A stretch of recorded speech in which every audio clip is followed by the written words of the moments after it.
तो उसके लिए अपना पूरा सब कुछ न्योछावर कर दिया। पी सुंदरराज जी को आप जानते होंगे, पिछले 2.5 साल में सबसे ज्यादा चर्चा में रहने वाले आईपीएस अधिकारी हैं। सबसे चुनौतीपूर्ण इलाके में सबसे चुनौतीपूर्ण काम अगर किसी ने कर दिखाया है तो वो पी सुंदरराज। जोरदार तालियों से इनका स्वागत हो जाए। साथ में हमारे साथ कलेक्टर और एसपी भी मौजूद हैं। एक एक करके सबसे, क्योंकि वक्त की थोड़ी पाबंदी रहती है, बातचीत का सिलसिला शुरू करेंगे। सबसे पहले तो पी सुंदरराज जी, मेरा सवाल आपसे है, जब केंद्रीय गृह मंत्री अमित शाह ने उस डेडलाइन की घोषणा कर दी थी कि 31 मार्च 2026 तक नक्सलवाद का सफाया करना है, उस वक्त आप नेतृत्व कर रहे थे, आपको सीधे तौर पे ये जिम्मेदारी मिली थी, सबसे पहला ख्याल क्या आया था, कैसे होगा ये संभव? भारत सरकार और छत्तीसगढ़ शासन का एक स्पष्ट मंशा थे और क्षेत्र की जनता का भी यही इच्छा थे, नक्सल गतिविधि बस्तर से पूर्ण रूप से समाप्त हो और बस्तर के एक नया सकारात्मक पहचान प्राप्त हो और नया दिशा में बस्तर आगे बढ़ सकता है। उसी संकल्प को हमारा टीम के सभी सदस्य ने, जिसमें डीआरजी, बस्तर फाइटर्स, एसटीएफ, केंद्रीय अर्धसैनिक बल, स्थानीय पुलिस बल, जिला प्रशासन, क्षेत्र की जनता, सम्मानित जनप्रतिनिधिगण, शासन के सभी पदाधिकारीगण और समाज के सभी वर्ग ने इस संकल्प को अपना व्यक्तिगत संकल्प के रूप में लिया। तब जाकर मार्च 2026 में यह नक्सलवाद बस्तर से पूर्ण रूप से समाप्त हुआ। ना सिर्फ बस्तर, संपूर्ण भारत देश के अंतर्गत नक्सल गतिविधि में काफ़ी उल्लेखनीय अभी कमी आई है और पूर्ण रूप से अभी नक्सल मुक्त परिस्थिति हम देखने के लिए मिल रहा है। और ये इसके पीछे हमारा अनेक सुरक्षा बल साथीगण का सर्वोच्चतम बलिदान है, क्षेत्र की जनता, जनप्रतिनिधिगण का, मीडिया के साथीगण का भी सर्वोच्चतम बलिदान है और कई लोग अपना पैर खोया, आंख की रोशनी खोया, उन सबको भी हम नमन करते हुए सभी शहीद परिजन, सभी नक्सल पीड़ित परिजन को भी हम याद करते हुए इस यात्रा में जो सबने जो साथ दिया उन सबको भी हम आभार व्यक्त करना चाहते हैं। और इस यात्रा में एक छोटा भूमिका निभाने के लिए जो हमारा टीम के सभी सदस्य को भी एक भाग्य मिला है, उसके लिए हम शासन के लिए और क्षेत्र की जनता के लिए बहुत बहुत आभार भी है। ये आपका बड़प्पन है, आप जनता का आभार व्यक्त करते हैं और बस्तर की जनता आपका आभार व्यक्त करती है। हमारे साथ जिले के एसपी सलाब सिन्हा जी भी मौजूद हैं। एसपी साहब, आपने भी इनके नेतृत्व में काम किया है और एक बड़े मोटिव के तहत काम किया है और यही वजह है कि आज जब नक्सलवाद का सफाया इस जमीन से हो चुका है तो यहाँ हम बात शिक्षा की कर पा रहे हैं। आपने क्या चुनौती फेस की? सबसे पहले तो जैसे आपने कहा कि सर के नेतृत्व में काम किया है, मैं अपने आप को बहुत सौभाग्यशाली मानता हूं कि सुकमा, कांकेर और बस्तर तीनों ज़िले मैं पुलिस अधीक्षक रहा और तीनों समय सुंदरराज सर मेरे आईजी रहे और उनके नेतृत्व में हम लोगों को हमेशा मतलब जो हम देखते हैं अपने सीनियर्स के तरफ की कभी भी किसी भी तरीके की समस्या आए तो उनसे हमको बिल्कुल सही समय पे सही सलाह मिलती थी और कभी भी कोई भी सफलता मिलती थी तो वो सफलता का श्रेय पूरा हमको और हमारी टीम को देते थे। और जैसे आपने कहा चुनौतियों को लेकर के, तो जिस समय पहली बार बस्तर आना हुआ था, सुकमा में मेरी पोस्टिंग हुई थी, उस समय तो ज़िला मुख्यालय के बाहर नेटवर्क भी बहुत अच्छा नहीं मिलता था, रोड कनेक्टिविटी नहीं थी। तो सबसे पहले तो जो हमारा सिक्योरिटी वैक्यूम एरियाज़ था वहाँ तक पहुँच बनाना ही सबसे बड़ी चुनौती थी और जो फोर्सेस हमारे कैंप में रहते थे उनका मनोबल बनाए रखना बहुत बड़ी चुनौती थी ताकि वो एक लंबी लड़ाई के लिए तैयार हो सकें और आमना सामना नक्सलियों से कर सकें। उसके साथ साथ जो भी टीम थी उनके साथ समन्वय बना के रखना, क्योंकि बड़े सारे स्टेक होल्डर्स हैं, पैरामिलिट्री फोर्सेस हैं, ज़िला प्रशासन की टीम है, सबके साथ कोऑर्डिनेट करना भी एक बड़ी चुनौती रहती थी शुरू में, लेकिन धीरे धीरे करके सबके साथ काम करके सर के नेतृत्व में, बाकी सीनियर्स के नेतृत्व में सारा जो टास्क था वो सही समय पे और सफलतापूर्वक कंप्लीट किया हमने। अच्छा, बस्तर की नई तस्वीर की हम बात कर रहे हैं और आप सभी तो यूपीएससी निकाल कर आईपीएस आईएएस बने हैं। सुरक्षा ये सुनिश्चित कर रहे थे लेकिन सड़क तो आपको बनानी पड़वा रही थी। तो आप अब नए बदलते बस्तर को किस तरीके से सोचते हैं? कुछ सोच रखा होगा आपने इस बस्तर के रोड मैप को लेकर। अभी पिछले कुछ महीनों से आप देखेंगे कि पिछले 2-3 साल से आप देखेंगे कि जी। बस्तर हमेशा से ही हर योजना में सरकार की, शासन की, चाहे केंद्र सरकार हो चाहे राज्य सरकार हो, प्राथमिकता पे रहा है अगर हम बस्तर के विकास की बात करें तो विभिन्न सेक्टर्स में काम किया जा रहा है। अधोसंरचना निर्माण जो कि सबसे बेसिक रहता है, इसमें जैसे हमने बताया कि प्रधानमंत्री ग्राम सड़क योजना के फेज़ 4 के बैच 1 में 236 किलोमीटर की सड़कें सैंक्शन हुई हैं। बैच 2 में 292 किलोमीटर की सड़कें और सैंक्शन होने के लिए अभी प्रस्ताव डीपीआर भेजा जा चुका है। रेल कनेक्टिविटी में राव घाट परियोजना के अंतर्गत रेल का काम लास्ट वीक ही एसईसीआर के एम्प्लॉयज़ आए थे यहाँ पे, उसका भी काम शुरू होने वाला है। एयरपोर्ट कनेक्टिविटी में हम बात करते हैं, टावर्स का जैसे अभी 88 टावर हमारे ज़िले में ही सैंक्शन हुए हैं और बस्तर संभाग में 500 4G BSNL टावर्स लगा रहा है। तो बेसिक जो सबसे डेवलपमेंट का सरकार का सबसे इंपॉर्टेंट पार्ट रहता है इंफ्रा क्रिएशन का, उससे बहुत बढ़ के काम हो रहा है। इसके अलावा आप स्वास्थ्य में देखेंगे, शिक्षा में देखेंगे। स्वास्थ्य में हमारे ज़िले में सुपर स्पेशलिटी हॉस्पिटल स्टार्ट हुआ है, जहाँ 6 सुपर स्पेशलिटी जो इलाज पहले रायपुर, विशाखापट्टनम, हैदराबाद में जाना पड़ता था, अब हमारे ज़िले में उसका उपलब्ध हो गया है। महारानी हॉस्पिटल में नई नई फैसिलिटीज़ नई स्टार्ट हो रही हैं। हमारे सब हेल्थ सेंटर, हमारे जो PHC हैं वो भी NQS का जो स्टैंडर्ड है उसको अचीव कर रहे हैं। तो शिक्षा में अगर हम बात करेंगे, हमारे यहाँ 500 सीटर नालंदा परिसर की लाइब्रेरी का काम अभी प्रारंभ हो गया है। उसके अलावा आज ही शिक्षा मंत्री जी के द्वारा संभाग स्तरीय बैठक ली गई, तो बहुत सारा जो उन्होंने शिक्षकों की अटेंडेंस के संबंध में, बच्चों की अटेंडेंस के संबंध में, और ना केवल अटेंडेंस बल्कि एजुकेशन क्वालिटी कैसे इंप्रूव कर सकते हैं उस पर काम जी। किया जाए। तो सभी सेक्टर्स में बहुत डाइवर्स काम किया जा रहा है और हमें बहुत ही उम्मीद है कि अगले 2-3 साल में आप देखेंगे कितना फास्टली बस्तर चेंज करता है, डेवलप करता है। और जैसा कि माननीय केंद्रीय गृह मंत्री जी भी बोलते हैं कि 2030 तक बस्तर संभाग सबसे समृद्ध आदिवासी संभाग बन के उभरेगा, तो उसके लिए जितना प्रयास केंद्र सरकार और राज्य सरकार कर रहा है उसका बहुत ही पॉजिटिव रिजल्ट आपको दिखने वाला है। बिल्कुल, बहुत पॉजिटिव रिजल्ट दिखने वाला है और बस्तर वासियों को एक बड़ा संदेश है कि अगले 2 से 3 सालों में आप बदले हुए बस्तर को देखेंगे। P Sundarraj ji, coming back to you, आपके नेतृत्व में, आपके कार्यकाल में 10 सीसी मेंबर, सबसे बड़ा नक्सली बसवा राजू, उसका खात्मा हमने देखा, रूपेश पापा राव का सरेंडर हमने देखा। लोग थर्रा जाते थे, लेकिन आपने अपने 24 साल के करियर में 14 साल सिर्फ बस्तर को दिए। ये आप भी अंदर से चाहते थे कि नहीं, जब तक इन सबका सफाया मैं नहीं कर देता तब तक मैं यहीं रहूंगा, हिलूंगा नहीं? जैसे मैंने पूर्व में बताए थे, इस लंबा यात्रा में हमें भी एक छोटा भूमिका निभाने के लिए एक अवसर मिला है। इसके लिए शासन के लिए और क्षेत्र की सभी जनता, सम्मानित जनप्रतिनिधि और आप सबके साथी सबके लिए मतलब आभार व्यक्त करना चाहूँगा। तब शासन ने यह तय किया बस्तर संभाग के अंतर्गत और पूरा देश के अंतर्गत नक्सल गतिविधि को समाप्त करना, एक स्पष्ट कार्य योजना तैयार की गई थे। उसमें operational vertical, developmental vertical, conference building measures, ऐसा अलग अलग वर्टिकल में काम हुआ। तब ऑपरेशनल वर्टिकल में हमारा DRG, बस्तर फाइटर्स, STF, केंद्रीय अर्धसैनिक बल, तमाम सुरक्षा बल, सुरक्षात्मक प्रोटोकॉल से मैं कुछ एजेंसीज का नाम नहीं ले पा रहा है, सभी ने एक स्पष्ट कार्य योजना बनाकर इसको क्रियान्वयन किया, जिसके कारणवश विगत 2 वर्ष में देखा जाएगा माओवादी संगठन का टॉप लेवल लीडरशिप, जिसमें उनकी सरगना बसवराजू से लेकर central committee members, state committee members, PLG जो बटालियन और उसके PLG कंपनी वाला उनका सबसे ताकतवर एक यूनिट हुआ करते थे, उन सब के ऊपर प्रहार किया गया थे। उसका परिणाम भी काफ़ी सकारात्मक रहा और इस 2 साल की अवधि में बस्तर संभाग के अंतर्गत 500 से अधिक माओवादी कैडर्स के डेड बॉडी रिकवर की गए थे और काफ़ी बड़ी संख्या में AK-47 से लेकर अन्य आर्म्स अम्युनिशन सब बरामद किया गए थे। और जो माओवादी कैडर्स, यदि टॉप लेवल कैडर से लेकर उनकी इंस्टीट्यूट लेवल का जो कैडर्स तक, यदि हिंसा का रास्ता छोड़कर यदि मुख्य धारा में आने के लिए यदि उनका यदि एक रास्ता चूज करेगा, उसके लिए भी शासन ने पुनर्वास के लिए बेहतरीन इंतजाम किए गए थे। हाल फिलहाल में अक्टूबर 2025 से लेकर मार्च तक काफ़ी बड़ी संख्या में माओवादी कैडर ने वेपन के साथ आकर पुनर्वास के लिए सामने आए थे। उनका सभी को अभी आर्थिक सहायता से लेकर स्किल डेवलपमेंट ट्रेनिंग और सभी प्रकार का उनका असिस्टेंस दी जा रही है। इस प्रकार शासन का एक अलग अलग वर्टिकल में जो काम हुआ, उस के परिणाम आज बस्तर बिल्कुल। नक्सल मुक्त होकर हमको देखने के लिए बिल्कुल, मिल रहा उसका है। परिणाम हम सभी देख रहे हैं और हम सब साक्षी बन रहे हैं दशकों से चले आ रही इस लड़ाई के समापन का, जो अपने आप में बड़ी बात हो जाती है। जोरदार तालियां हो जाए।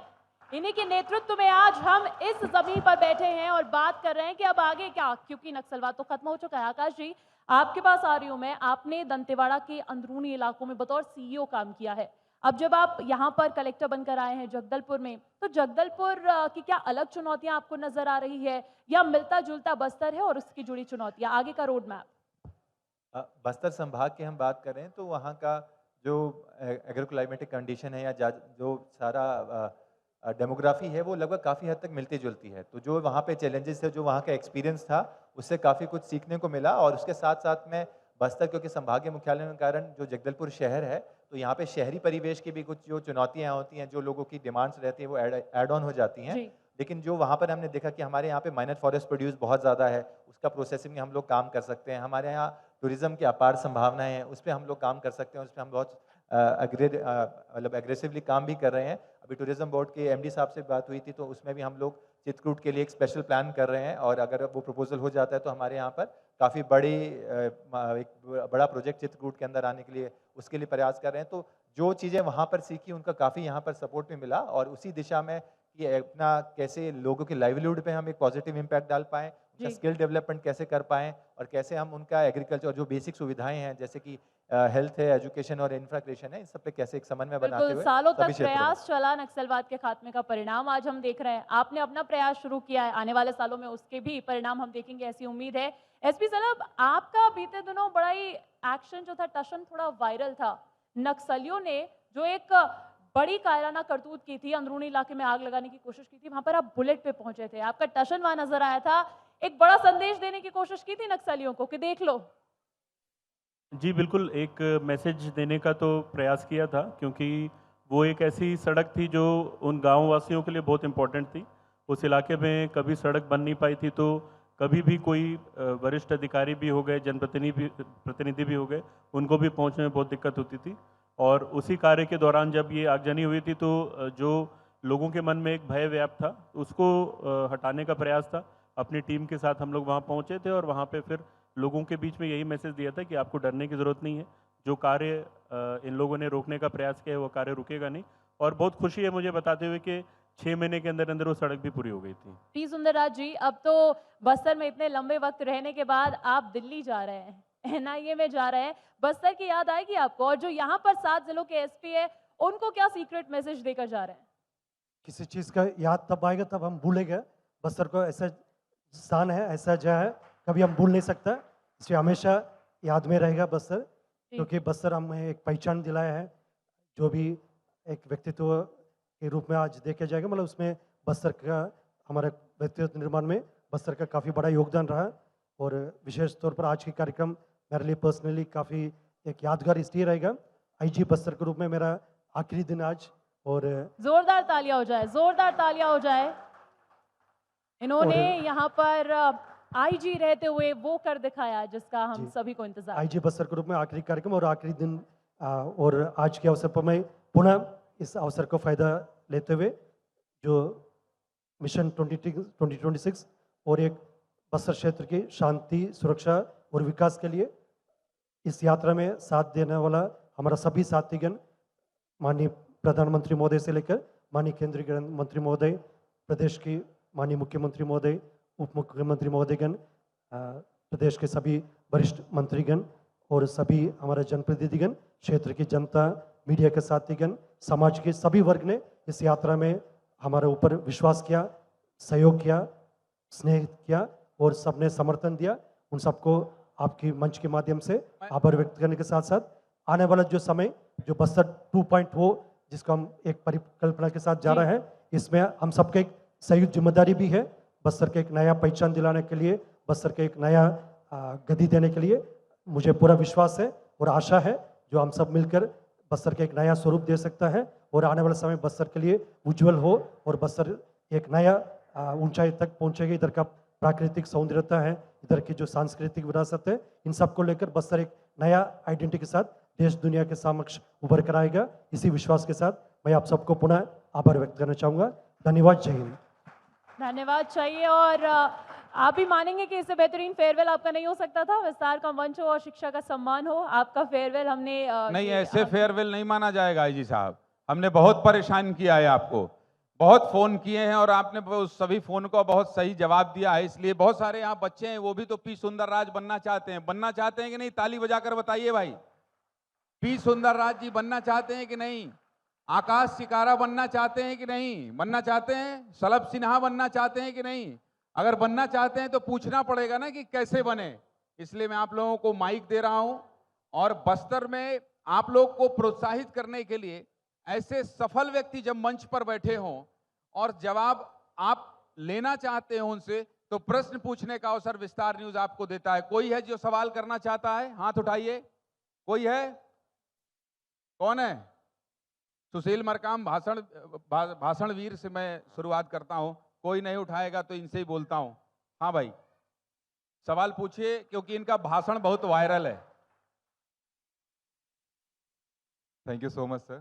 And hello, everyone, and very congratulations to all of you. जो अंग्रेजी मत बोलो, हम खुदे नहीं समझते हैं। हिंदी में बतियाओ। जी सर, पहले तो यहाँ सम्मानीय जितने भी उपस्थित हैं, आप सभी को जय जोहार। मेरा नाम सुशील मरकाम है और मैं सुकमा का हूँ। जिसको आप पहचानते हैं कि अंग्रेजी में जिसका भाषण वायरल हुआ था वो मैं ही हूँ।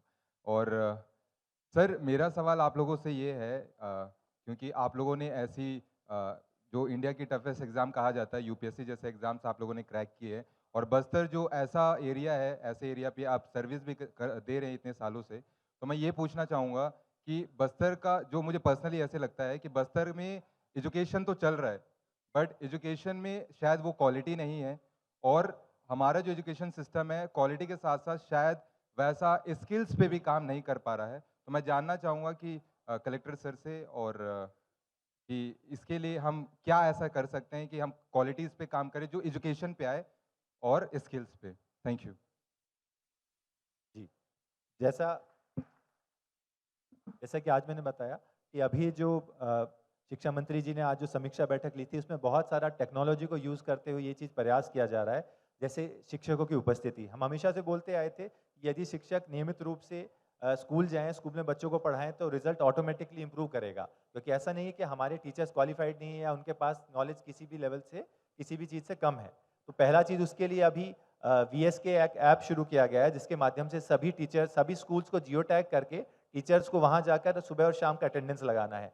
सेकंड, ICT प्लेटफॉर्म्स का बहुत ज़्यादा यूज़ किया जा रहा है।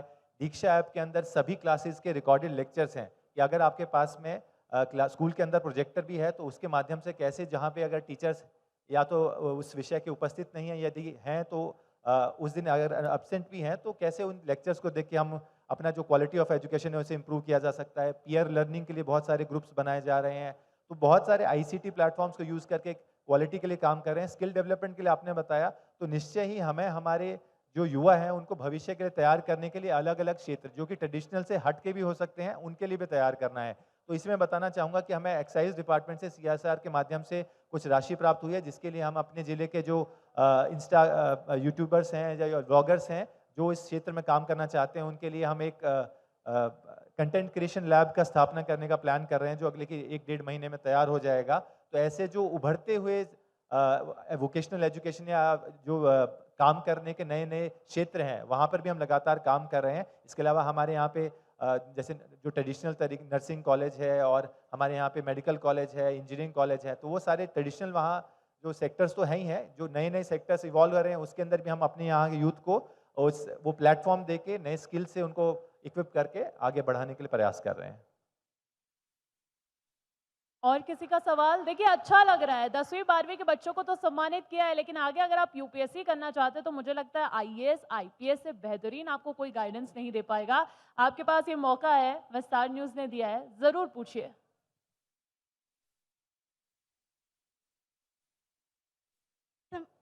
सम्मान्य मंच पर उपस्थित सर को मेरा प्रणाम, और यहाँ पर सभी भाई और बहनों और सभी टीचर्स को मेरा नमस्कार। मेरा नाम कुमारी कविता कुरम है। मैं IAS सर से एक सवाल करना चाहती हूँ।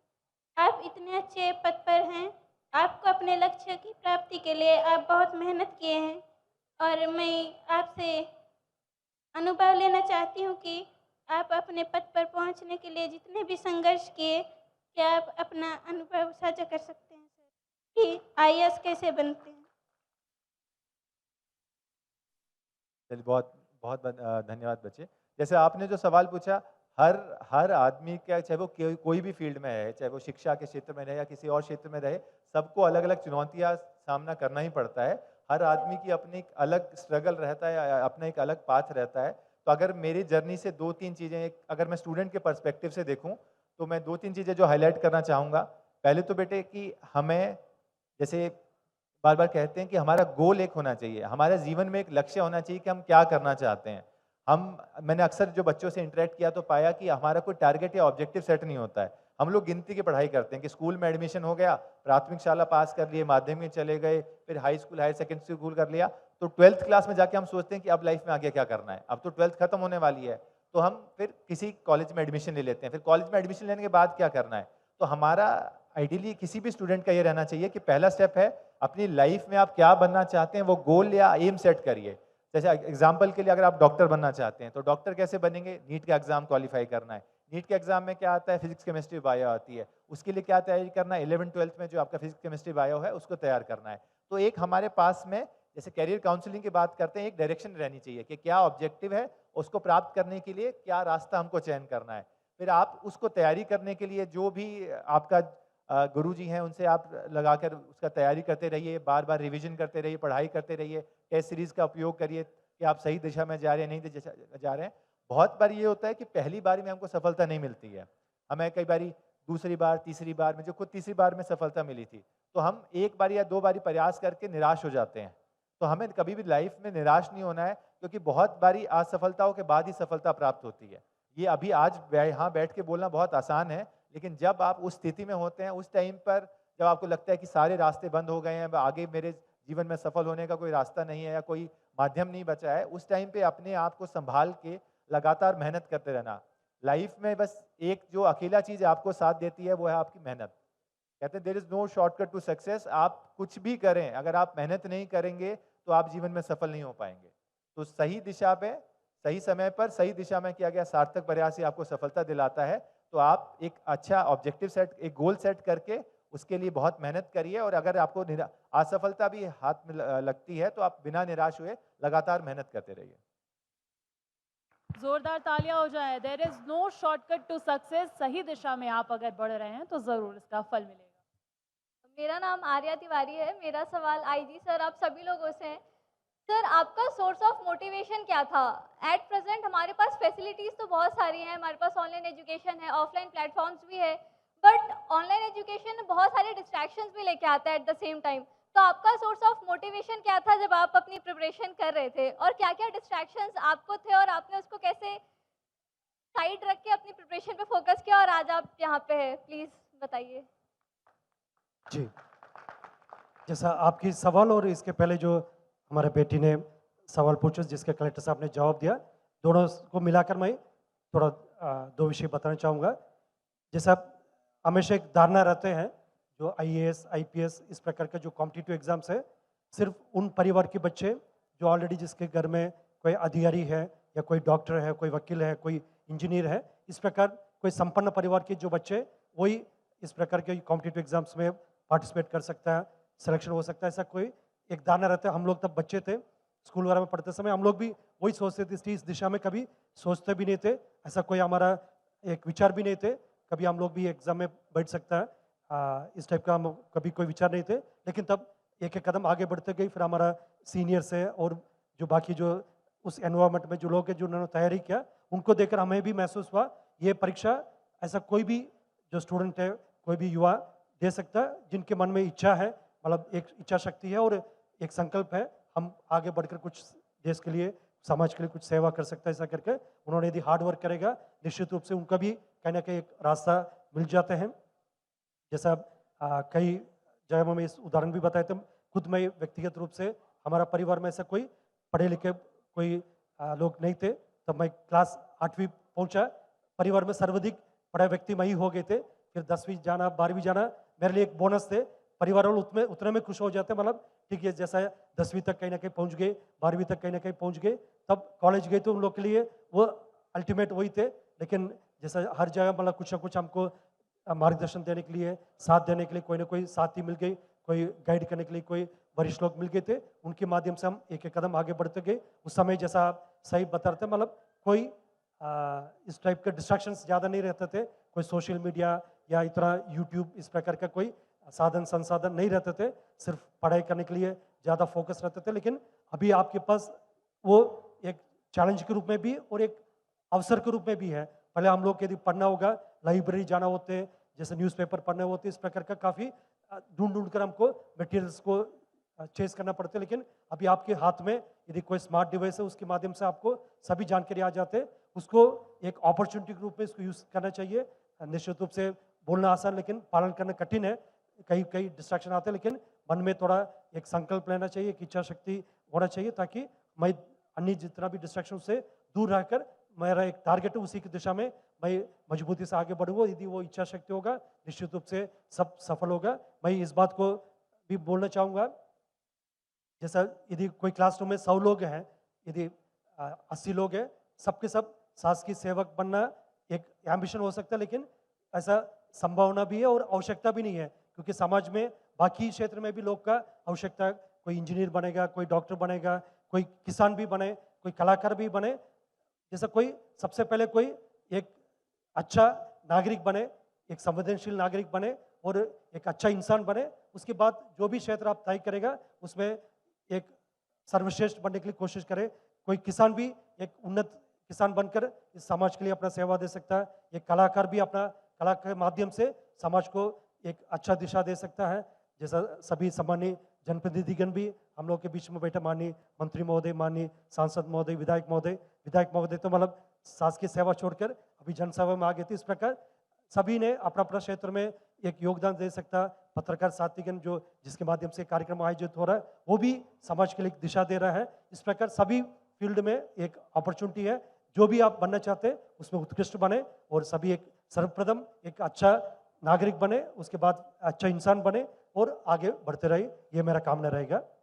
तो एक बहुत बड़ा मैसेज यहाँ पर एक आईपीएस द्वारा दिया गया है कि आप भविष्य में बच्चों जो भी बनिएगा, लेकिन सबसे पहले एक अच्छे नागरिक, एक अच्छे इंसान बनिएगा। और मुझे लगता है अब सवालों का सिलसिला खत्म हो चुका है। मुझे तो ये भी लगा था कि आकाश जी से कोई उनके स्मार्टनेस का राज भी पूछेगा। खैर वो बातें कभी और, वो बातें थोड़ी प्राइवेट में की जा सकती है। फिलहाल आप तीनों का ही बच्चों से भी चर्चा करने के लिए और अपने विचार बस्तर की जनता के सामने रखने के लिए बहुत बहुत शुक्रिया।